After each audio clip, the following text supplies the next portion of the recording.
The truth of the share market channel में आपका स्वागत है। मैं भुवनेश अग्रवाल, आप सबको नमस्कार। आज कल हमने अडानी ग्रुप पर चर्चा की थी। वो चर्चा पूरी नहीं हो पाई थी क्योंकि समय थोड़ा सा कम था, समय काफ़ी लग गया था, क्योंकि इतनी लंबी चर्चा एक फेज में नहीं हो सकती है, कि वीडियो में नहीं हो सकती है, और आप लोगों को भी थोड़ी बोरियत हो सकती है। इसलिए मेरा ये था कि मैं थोड़ी चर्चा जो बची हुई आज करेंगे, लेकिन उससे पहले बाजार के परिदृश्य पर चर्चा कर लेते हैं। बाजार में अमेरिकन बाजारों के अंदर नैस्डैक में तेजी है, और ख़ास तौर से टेस्ला के शेयर में तेजी आ रही है। और अब ये तेजी टिकेगी नहीं टिकेगी, क्या होगा क्या नहीं होगा, या फिर ज़्यादा टूटेगा इसीलिए बढ़ रहा है, ये अमेरिकन मार्केट के बारे में particularly nothing can be said. और इंडियन के बारे में भी कोई निश्चित रूप से कौन कह सकता है। बाजार तो बाजार है, बाजार तेज है। कल परिणाम आए हैं कुछ कंपनियों के, कुछ ने बड़े ब्लॉकबस्टर रिजल्ट दिए हैं, कुछ ने बड़े डिसेप्टिव रिजल्ट्स दिए हैं। सबसे पहले मैं ट्रेंड का जिक्र करूंगा। ट्रेंड के रिजल्ट आए हैं और रिजल्ट्स को देखने से पता पड़ता है कि ये तो आश्चर्य कर दिया इसने, और 20 रुपये ईपीएस बता दी। लेकिन 20 क्या, उससे भी ज़्यादा बता दिए, लेकिन 700 करोड़ का प्रॉफिट बता दिया, उसी हिसाब से ईपीएस कैलकुलेट कर दी। लेकिन ऐसा नहीं, वास्तविकता ये है कि ट्रेंड की जो बिजनेस इनकम है वो पिछले क्वार्टर से भी कम है। पोजिशन असलियत ये है, उसकी वास्तविक जो पिछले क्वार्टर में 10 रुपये ईपीएस थी, इस क्वार्टर में 7 रुपये ईपीएस है। वो 20-25 थी जो भी उतार के, दैट इज ऑल्सो रॉन्ग। वो 650 करोड़ का एक एक्स्ट्रा आइटम है, उसके कारण है। और वन पेड अप शेयर को आज 4,500 रुपये कर भी दिया। उसको 4600 रुपये खुला था, फिर 4500 के आसपास रह गया वो। तो ये डिसेप्शन है, मतलब ये it's not a justice with the share. और ऑपरेटर्स हैं, कमाएंगे, वो बात ताकते रहते हैं।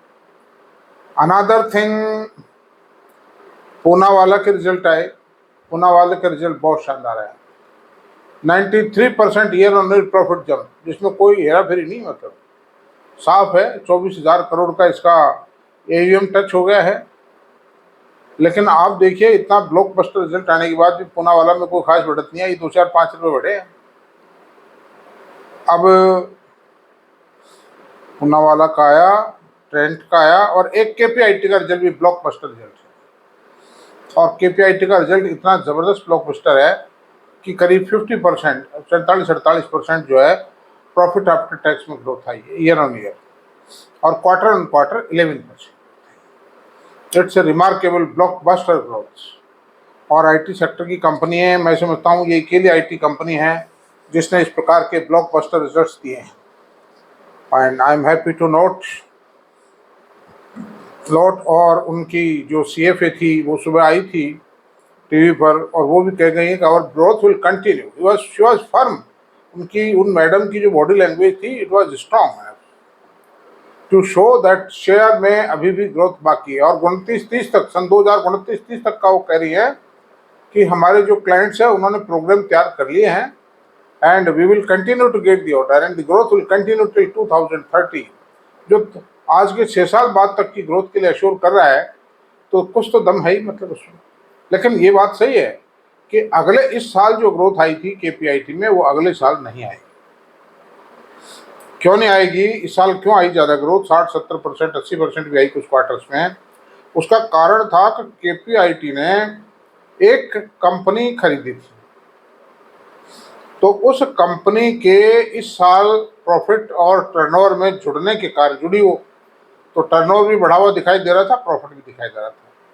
लेकिन ऑनेस्टली स्पीकिंग 30-35% की ग्रोथ अभी आएगी। एंड मैं, कोई रिकमेंडेशन नहीं है मेरी, I don't recommend this share. Another thing कि बिरला केमिकल, टाटा केमिकल का रिजल्ट आया। Company has become a loss making company, लेकिन उसके बावजूद भी टाटा केमिकल के शेयर में कोई ज़्यादा टूटत नहीं आई है। 10-20 रुपये की टूटत कोई माने नहीं रखती 1000 रुपये के शेयर में, इतना बड़ा इवेंट होने के बाद में। This is the position. तो ऑल इन ऑल पोजिशन ये है कि रिजल्ट से आए हैं और अच्छे आए हैं कुछ कंपनियों, इसमें कोई दो राय नहीं। कुछ की गड़बड़ी भी है, जैसे टाटा केमिकल का बताया मैंने, ट्रेंड का रिजल्ट बताया, और इस सब को कहने का मतलब मेरा ये है कि आप लोग जो भी कुछ खरीदारी करें, बिचौली करें, वो टीवी पर जो एक लाइन आती है ना, उसको देख करके ना करें प्लीज। आप ओरिजिनल रिजल्ट को बीएसई की साइट पर खोल के पूरे रिजल्ट को, ओरिजिनल को देखें आप। जब आपको सच्चाई मालूम पड़ेगी, year on year, quarter on quarter मिलाइए आप। सेल कितनी बढ़ी, मार्जिन कितने आए, नेट प्रॉफिट में कितनी ग्रोथ आई या कितनी डी ग्रोथ आई, कंपनी ने कितना डिविडेंड दिया, कंपनी और क्या कहती है, कोई एक्स्ट्रा आइटम तो नहीं है जिसके कारण प्रॉफिट ज़्यादा बढ़ा के दिखाए, ये सब चीज़ें देखिए। खैर, अब ये चर्चा है, हो गई इस बाजार के बारे में। बाजार तेज है और बाजार तेज ही रहेगा कुल मिलाकर के, बीच बीच में करेक्शन आते रहेंगे, because the domestic economy is doing well. और रहा सवाल आईटी के शेयरों का, आईटी के शेयरों को लोगों ने फिलहाल राइट ऑफ कर दिया है, ये मान के कि भाई अभी तो इसमें ग्रोथ कुछ है नहीं, और दूसरे बहुत शेयर अवेलेबल है जिनमें ग्रोथ है, मतलब इसलिए ये सब चलता रहेगा, कोई बात नहीं है। Genuine investor will be the final winner, this I can say. अब आते हैं अडानी ग्रुप पर ही चर्चा कर लेते हैं कि अडानी ग्रुप ने पिछले 10-12 सालों की वर्किंग पैक के उपरांत ही 14 लाख करोड़ का मार्केट कैपिटलाइजेशन क्रिएट कर दिया, और ज़्यादातर कंपनियों के जो मैनेजमेंट जो शेयर होल्डिंग है वो 74, 73%, 72% है। ये जो सीमेंट कंपनियां ली है इसमें भी 63% के आसपास होल्डिंग है, और अंबुजा सीमेंट में इन्होंने पैसा और डाला है, इक्विटी में कंट्रीब्यूट किया, तो उसके कारण इनकी इक्विटी और उनका जो मैनेजमेंट जो शेयर है, मैनेजमेंट की जो होल्डिंग है वो और बढ़े, और ये विश्वास भी शो करता है, मैनेजमेंट का फेथ है। They have inserted 20,000 crore rupees in the company. अब सवाल ये उठता है कि देखिए, ये 14 लाख करोड़ का जो मार्केट कैप क्रिएट हुआ है ना, इसमें अधिकांश हिस्सा तो मैनेजमेंट का ही है, बाकी जो बचा हुआ हिस्सा है इंस्टीट्यूशनल होल्डिंग भी बहुत कम है, that is poor institutional holding, क्योंकि महंगे थे शेयर।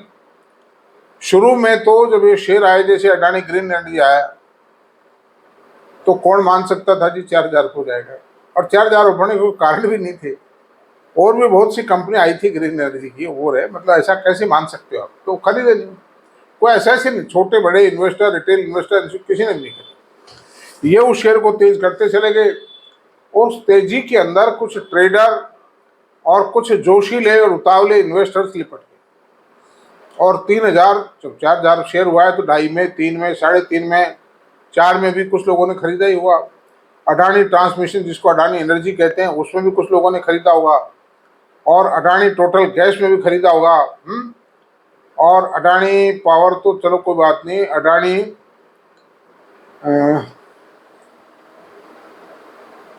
अडानी एंटरप्राइजेज में भी खरीदा होगा, 4,000 पे गया था। ये 4 कंपनियां बड़ी खतरनाक है।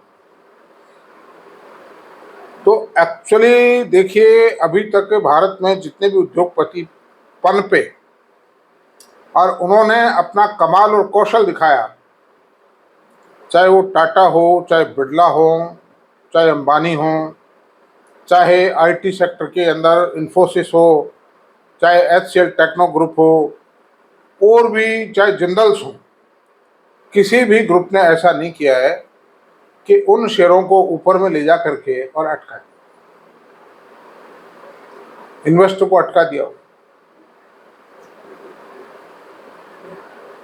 ज्यादातर मैनेजमेंट शेयर होल्डर्स को प्लीज करते हुए, यानी पे उनको देते हुए चले, ऊपर देते हुए बढ़े, ताकि इनकी क्रेडिबिलिटी बढ़ी, उनके प्रति विश्वास बढ़ा लोगों का, और जब भी उन्होंने पैसा मांगा बाजार से, either in the form of right और इश्यू और क्यूआईबी और जो भी ये है, वो दे दिया लोगों ने, आराम से दिया उनको, क्योंकि उनको बेनिफिट था।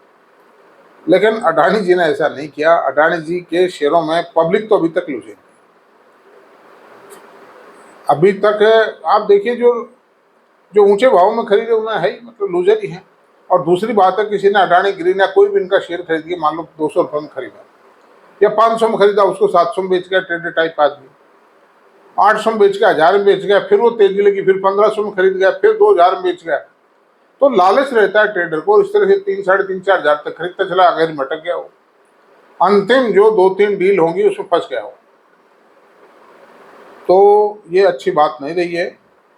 और एसीसी अडानी पोर्ट बहुत अच्छा शेयर है, रेट भी रीजनेबल है, मैं ये नहीं कहता हूँ, अच्छे भी काम है, इसलिए संभल के रहें और एनालाइज करके खरीदें, विश्लेषण कीजिए, कोई संकोच मत कीजिए। आप किसी से भी आप पूछते हो जानकार आदमी से, तो आप ये देखिए, पहली बात तो जो साइट्स बहुत अवेलेबल है, स्क्रीनर है, moneycontrol.com है, और भी बहुत सी साइट हैं, कंपनी की खुद की साइट पर भी डाटा आप देख सकते हो, BSE NSE की साइट पर भी आप डाटा देख सकते हो, तो उस पर देख लीजिए। अगर आप खुद नहीं देखना जानते हैं, कोशिश कीजिए, सीख जाएंगे थोड़े टाइम में।